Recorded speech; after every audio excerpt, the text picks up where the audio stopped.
guy for the haters. We kind of had a boring game last night, man. I mean, and maybe it was because I was, doing some stuff with the website as I had the game on, but yeah, I was doing the same thing. I was working on something when I was watching the game, man. But yeah, I wouldn't say it was boring. Well, first and foremost, congratulations to Villanova. Yep. For beating Michigan last night, and for all intents and purposes, they did beat them handily. Right. And I think that's important to say before I say something. But it was what kept me entertained. That white boy kept me entertained, man. Right. What the Donte, I can't pronounce his name. I'm gonna say his name wrong, but Donte. Mm-hmm. Yeah, man, he kept me entertained, man. I don't know who this dude was, and I don't pretend like I was super up. I've been super watching college basketball all year. Right. I knew about Brunson and pretty much that was it. Mm-hmm. But this dude, who I understand won some 6 Man of the Year award this year, and right, all these types of things, man. This dude is the truth, man.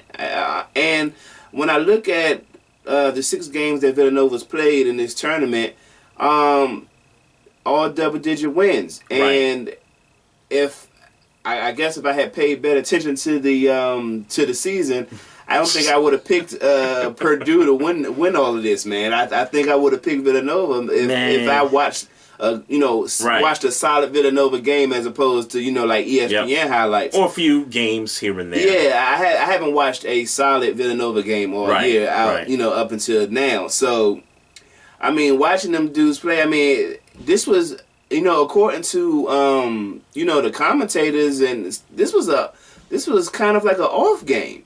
Like when they came out in the first half, Michigan was, was matched up with them. Yeah, and they showed up in the first half. It seems like Michigan would have won this game had they accounted for this 6 man coming off this bench. Mm-hmm. But they didn't account for this. Like somewhere in their game plan, they didn't account for this 6 man. Yep. And that's the markup of the game, really. Like, this one dude was really the markup of the game. Nobody else really did anything. Michigan, if I had to be, well, no. The white boy in Michigan, Wagner, yep. I like his game, but his stamina is garbage. So he couldn't, really, score with what Villanova was doing. And the Muhammad Ali, more so with all the names, more so mental stamina. No, he looked tired. In the first 5 minutes of the game, he looked physically tired. Really? Like he looked tired. Like he didn't want to, you know what I'm saying? Like he had gave all his energy into them first 5 minutes. I'm really Michigan as a whole, really, but specifically him as the leader of the team. He looked tired, man. He looked tired early, and he came out. He, I guess the Gavris win or whatever, and then came back in. I remember. I know he came back before the second half, but he came back in the second half. Yep. And I remember watching it, thinking he played another 5 minutes and got tired again. Like I didn't. Yeah, his stamina was. I don't know how or why, but I remember they was showing his his tournament highlights, and he was looking like the dude. And then he got wore out. He got wore out last night. Wow. That's a fact. Wow. I mean, all that work he put into beating Loyola on Saturday night, which nobody on Loyola could stop that dude. Yeah. And I mean, for that matter, Loyola really kind of ran out of gas at one point during that game. I know it was like a 4-point lead for Loyola at halftime, and then next thing you know, Michigan just went on this crazy run, and that, pretty much was all she wrote there to get Michigan to the final game. Yeah. But people thought that what happened last night, in the way and the style that it happened, was exactly how they predicted it was going to happen.